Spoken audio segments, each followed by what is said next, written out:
ഈ പരിപാടി കേവല വിനോദത്തിനായി മാത്രം നിർമ്മിക്കപ്പെട്ടതാണ്. ഈ കഥയിൽ ചിത്രീകരിച്ചിരിക്കുന്ന കഥാപാത്രങ്ങൾ, അവരുടെ പേരുകൾ, സ്ഥലങ്ങൾ, സംഭവങ്ങൾ മുതലായവയെല്ലാം സാങ്കല്പികം മാത്രം ആയതിനാൽ ജീവിച്ചിരിക്കുന്നവരോ മരിച്ചവരോ ആയ യാതൊന്നുമായി ഇവയ്ക്ക് യാതൊരു വിധ ബന്ധവുമില്ല. ഏതെങ്കിലും തരത്തിലുള്ള സാമ്യം തോന്നുന്നുണ്ടെങ്കിൽ അത് തികച്ചും യാദൃശ്ചികം മാത്രം.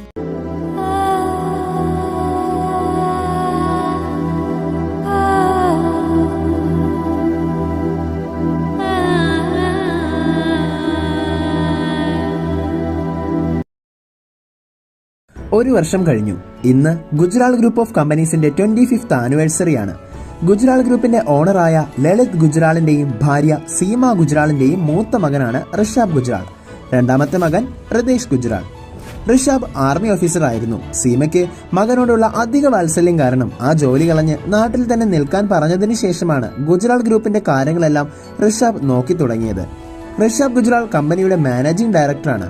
ഇന്ന് ഗുജറാൾ ഗ്രൂപ്പിന്റെ ഈ വലിയ പ്രോഗ്രാമിൽ ഒരു ഓഡി കാറിൽ അൽസാജ് കൺവെൻഷൻ സെന്ററിൽ അവൾ വന്നിറങ്ങുന്നു. അതെ, മെഹക് തന്നെ. Good morning Deepika madam. Good morning. പിന്നെ എന്റെ പേര് ദീപികയല്ലെന്ന് ഞാനൊരു 1000 തവണ പറഞ്ഞിട്ടുണ്ട്. മെഹക്, അതാണ് എന്റെ ലീഗൽ നെയിം. ഋഷിക്ക് മാത്രമേ എന്നെ ദീപിക എന്ന് വിളിക്കാൻ അധികാരമുള്ളൂ. മീനിന്റെ പോലെ തോന്നിക്കുന്ന ഒരു മാല അവളുടെ കഴുത്തിലുണ്ടായിരുന്നു. ഏയ് സെക്യൂരിറ്റി, താൻ ഇവിടെ വാ. എന്താ മാഡം? ഋഷി എത്തിയില്ലേ? ഇല്ല മാഡം, ഋഷഭ് സാർ അർജന്റായിട്ട് സാറിന്റെ മുത്തശ്ശിയെ പിക്ക് ചെയ്യാനായി ഗുജറാൾ ഹൗസിലേക്ക് പോയിരിക്കുക. ഉടനെ എത്തും. മാഡം അകത്തോട്ടിരുന്നോളൂ. ശരി, മമ്മി വന്നാൽ എന്നെ അറിയിക്കണം, കേട്ടല്ലോ? ശരി മാഡം. എനിക്ക് സ്പെഷ്യൽ റൂം റെഡിയല്ലേ? അതെ മാഡം, സാർ പറഞ്ഞിട്ടാ പോയത്. മാഡം വരുമ്പോൾ സ്പെഷ്യൽ റൂം കാട്ടിത്തരണമെന്ന്. മാഡത്തിന്റെ ഫേവറേറ്റ് ഡ്രിങ്കായ പൈനാപ്പിൾ ജ്യൂസും അവിടെ വെച്ചിട്ടുണ്ട്. ഓക്കെ, ഞാൻ റൂമിലോട്ട് പോട്ടെ. മാഡം. എന്താടോ? മാഡത്തിനെ ഹെൽപ്പ് ചെയ്യാനായി ഒരു പെണ്ണും അവിടെ ഉണ്ടാവും. എന്താവശ്യമുണ്ടെങ്കിലും അവളോട് പറഞ്ഞാൽ മതി. മാഡം, അവളൊരു പുതിയ സെർവന്റാ. 1-2 തല്ല് കൊടുത്താൽ ശരിയാകും. പഴയതുപോലെ ജോലിയിൽ നിന്നും പിരിച്ചൊന്നും വിടരുത്. ശരി, ഞാൻ ആദ്യം ആ പുത്തൻ വേലക്കാരിയെ ഒന്ന് കാണട്ടെ. ആട്ടെ, അവളുടെ പേരെന്താ? പ്രദ ശർമ്മ. ഓക്കെ, ശരി. ഇതേ സമയം സ്പെഷ്യൽ റൂം ക്ലീൻ ചെയ്യുകയായിരുന്നു പ്രദ. അയ്യോ, ഇതെന്റെ പുതിയ ജോലിയാ. സെക്യൂരിറ്റി ചേട്ടൻ പറഞ്ഞ പോലെ ഞാൻ ആ ദീപിക മാഡത്തിന്റെ കാര്യം മാത്രം നോക്കിയാൽ മതി. പക്ഷെ ആ മാഡം സ്ട്രിക്റ്റ് ആണെന്നല്ലേ പറഞ്ഞത്? ഈ പ്രോഗ്രാം കഴിയുമ്പോൾ എനിക്ക് 25,000 രൂപ കിട്ടുമെന്നും സെക്യൂരിറ്റി ചേട്ടൻ പറഞ്ഞു. അങ്ങനെയാണെങ്കിൽ 5,000 രൂപ വാടക, 5,000 മീനിനും പാലിനും കറണ്ടിനും, പിന്നെ 10,000 ലോൺ, പിന്നെ ബാക്കിയുള്ള 5,000 രൂപ വീട്ടു ചെലവിന്. അതുകൊണ്ട് ഈ ജോലി നഷ്ടപ്പെടുത്താൻ പാടില്ല. ആ മാഡം ഇനി ആരായാലും ഞാൻ അടിമയെ പോലെ എല്ലാം അനുസരിക്കണം. എനിക്ക് ഈ ജോലി അത്ര അത്യാവശ്യപ്പെട്ടതാണ്.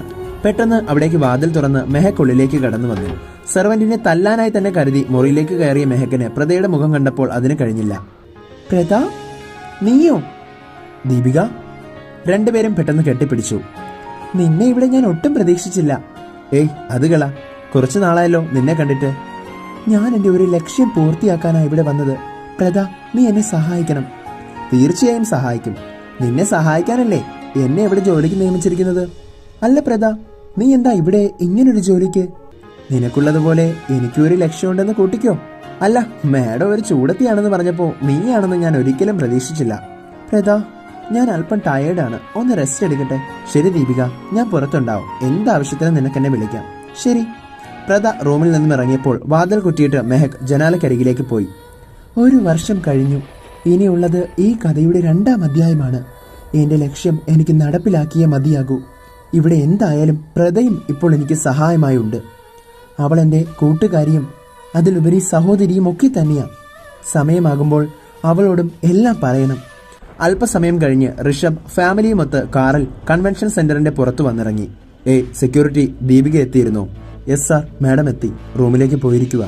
സെക്യൂരിറ്റി, ഞാൻ ആ പൈനാപ്പിൾ ജ്യൂസിന്റെ കാര്യം പറഞ്ഞതൊക്കെ ദീപികയ്ക്ക് അറേഞ്ച് ചെയ്ത് കൊടുത്തോ? കൊടുത്തു. ആ സെർവന്റ് എവിടെ? അവള് മാഡത്തിന്റെ റൂമിന്റെ പക്കത്ത് തന്നെ കാണും. ഓക്കെ. എന്തായിരുന്നു അവളുടെ പേര്? പ്രദ. Oh, okay, Prada. ശരി. ഋഷഭ് നേരെ പോയത് ആ സ്പെഷ്യൽ റൂമിലേക്കായിരുന്നു. Deepika, it's me. Are you busy now? Rishi, ഞാൻ റെസ്റ്റ് എടുക്കുക. നീ പോയിട്ട് ½ an hour കഴിഞ്ഞു വാ. Okay baby. ഋഷി അവിടെ നിന്നും തിരക്ക് പിടിച്ച് നടന്നകലവെയാണ്. സ്റ്റെയർ വഴി താഴേക്ക് വന്നപ്പോൾ അപ്രതീക്ഷിതമായി പ്രദയുമായി കൂട്ടിമുട്ടിയത്.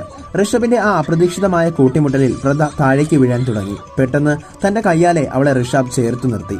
പക്ഷേ സ്റ്റെയറിൽ നിന്നും നിയന്ത്രണം വിട്ട് ഇരുവരും സ്റ്റെപ്പുകളിലൂടെ താഴത്തെ നിലയിലേക്ക് മറിഞ്ഞു വീണിരുന്നു. നിമിഷ നേരത്തിനകം പ്രദയും ഋഷിയും താഴത്തെ നിലയിലേക്ക് മറിഞ്ഞു വീണു. ഋഷിയുടെ നെറ്റിയും വീഴ്ചക്കിടയിൽ മുറിഞ്ഞിരുന്നു. ഇരുവരും മറിഞ്ഞു വീഴുന്ന ശബ്ദം കേട്ട് സീമയും ലളിതും മുത്തശ്ശിയുമൊക്കെ വന്നു. മോനെ. പക്ഷേ അപ്പോഴേക്കും പ്രദ ഓടിപ്പോയി ഫസ്റ്റ് എയ്ഡ് ബോക്സുമായി വന്ന് ഋഷിയുടെ നെറ്റിയിലെ മുറിവിൽ നിന്നും ഒലിക്കുന്ന രക്തത്തെ പഞ്ഞുകൊണ്ട് ഒപ്പിയെടുത്തു. തന്റെ മുറിവിന്റെ വേദന പ്രദയുടെ തലോടലിൽ ഋഷി മറന്നിരുന്നു. മോനെ എന്താ പറ്റിയത് എന്ന് സീമയും മുത്തശ്ശിയുമൊക്കെ ഋഷിയോട് ചോദിക്കുന്നുണ്ടെങ്കിലും ഋഷിയുടെ മനസ്സിൽ അന്നേരം പ്രദ മാത്രമായിരുന്നു. പ്രദയെ ഋഷി നേരിട്ട് കണ്ടിട്ടില്ല. മുറിവിൽ ബാൻഡേഡ് ഒട്ടിച്ച് പ്രദ സോറി പറഞ്ഞ് പോകാൻ തുടങ്ങവേ ഋഷി അവളോട് ചോദിച്ചു, നീ ആരാ? ഞാൻ ഇവിടെ ദീപിക മാഡത്തിന്റെ കാര്യങ്ങൾ നോക്കാനായി വന്ന ജോലിക്കാരിയാണ്. ഓഹ് പ്രദ, അത് താനാണല്ലേ? അതെ, നിങ്ങളാരാ? എനിക്ക് മനസ്സിലായില്ല. ചുണ്ടിൽ വിടരുന്ന ചിരിയുമായി ഋഷി തുടർന്നു, താനിപ്പോ പറഞ്ഞ ദീപികയാണ് ഞാൻ വിവാഹം കഴിക്കാൻ പോകുന്നത്. ഓ, ഋഷഭ് സാർ ആണല്ലേ? അതെ, എന്താ? സോറി സാർ, ഞാൻ അറിയാതെ. ഏയ്, ഞാനല്ലേ തന്നെ തട്ടിയിടാൻ വന്നത്. സോറി പ്രദ. പ്രദ അവിടെ നിന്ന് നടന്നകന്നു. ഋഷി പ്രദയെ തന്നെ അങ്ങനെ നോക്കി നിന്നു. പ്രദ അവിടെ നിന്ന് പോയെങ്കിലും അവളിലെ എന്തോ ഒരു അനുഭൂതി ഋഷിയിൽ തിങ്ങി നിൽക്കുന്നുണ്ടായിരുന്നു. അല്പനേരം കഴിഞ്ഞ് മെഹക്ക് റൂമിൽ നിന്നും താഴത്തെ നിലയിലേക്ക് വന്നു. ഋഷി, ഓ മൈ ഗോഡ്, നിനക്ക് എന്തു പറ്റി? ഋഷി നടന്ന സംഭവം മെഹക്കിനോട് പറഞ്ഞു. ഓ ഐ സി. ഋഷി, ഞാൻ നിന്നെ എത്ര മിസ് ചെയ്തെന്ന് അറിയാമോ ഡാർലിംഗ്? ഓ പിന്നെ, എന്നിട്ടാണോ ഞാൻ വന്നപ്പോ പിന്നെ വരാൻ പറഞ്ഞത്? ഏയ് ഋഷി, നീ ഇപ്പോഴും അതും ആലോചിച്ചിരിക്കുവാണോ? അതൊക്കെ വിട്. അല്ല, നിന്റെ പുതിയ സെർവന്റ് എങ്ങനെയുണ്ട്? She's good. ഓ, നിന്റെ വായിൽ നിന്ന് ഒരു ഗുഡ് സർട്ടിഫിക്കറ്റോ? എങ്കിലാ പ്രദ വളരെ നല്ലവളായിരിക്കുമല്ലോ. അല്ല, നേരത്തെ ഞാൻ അവളോട് അവൾ ആരാണെന്ന് ചോദിച്ചപ്പോ ദീപിക മാഡത്തിന്റെ സെർവന്റ് ആണെന്ന് പറഞ്ഞത്. നിന്നോട് വളരെ ക്ലോസ് ആയവർ മാത്രമല്ലേ നിന്റെ ആ പേര് വിളിക്കാറുള്ളത്. അവളും നീയും അത്രയ്ക്കും ക്ലോസ് ആയോ?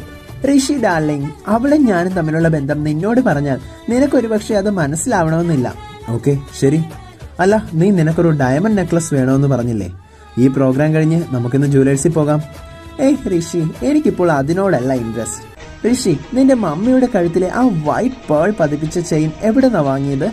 ഞാൻ ഇന്ന് വരെ ഇതുപോലെ തിളങ്ങുന്ന മാല ആന്റിയുടെ കഴുത്തിൽ കണ്ടിട്ടേയില്ല. അതുപോലെ ഒരെണ്ണം എനിക്ക് കിട്ടിയാൽ കൊള്ളാമായിരുന്നു. അത് ദീപിക, അമ്മ വാങ്ങിയ ചെയിനൊന്നും അല്ല അത്. പിന്നെ? അത് രോഹന് ശംഖുമുഖം ബീച്ചിൽ നിന്നും കിട്ടിയ ഒരു കല്ലാണ്. അത് അവൻ മമ്മിക്ക് കൊടുത്തു. അമ്മ അതും എനിക്ക് ഒരു മാലയും ആക്കി. ഇൻട്രസ്റ്റിംഗ്.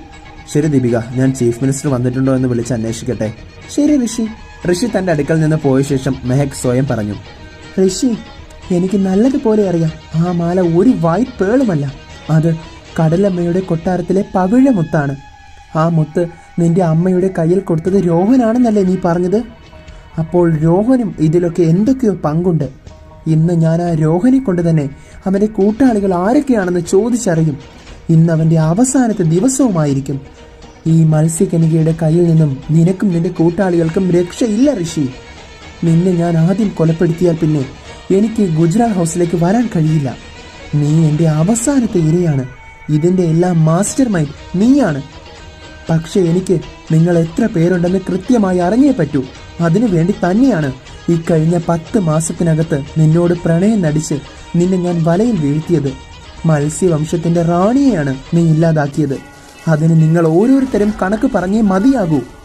ഇതേ സമയം കടൽ തീരത്ത് മത്സ്യറാണി വിജയിക്കട്ടെ, മത്സ്യറാണി വിജയിക്കട്ടെ. മുഖം മുഴുവൻ തന്റെ മുടികളാൽ മറച്ചിരിക്കുന്നതിനാൽ ആ റാണിയുടെ മുഖം വ്യക്തമല്ല. അവൾ ആ സിംഹാസനത്തിലിരുന്ന് പറയുന്നു, നമ്മുടെ ലക്ഷ്യം നമ്മുടെ എല്ലാം റാണിയാകേണ്ടിയിരുന്ന ഗാഥയുടെ ഘാതകരെ വധിക്കുക എന്നതാണ്. അതിനാൽ മെഹക് തയ്യാറെടുത്ത് കഴിഞ്ഞു. അവൾക്ക് തുണയായി മത്സ്യങ്ങളുടെ എല്ലാം റാണിയായ മത്സ്യറാണിയായ ഈ ഞാനുമുണ്ട്. നമ്മുടെ ലക്ഷ്യത്തിന്റെ ആദ്യ കടമ്പ എന്ന് പൂർത്തിയാകുന്നുവോ അന്ന് മാത്രമേ ഇനി ഞാൻ എൻ്റെ മുഖം നിങ്ങൾക്ക് ദർശനമായി നൽകുകയുള്ളൂ.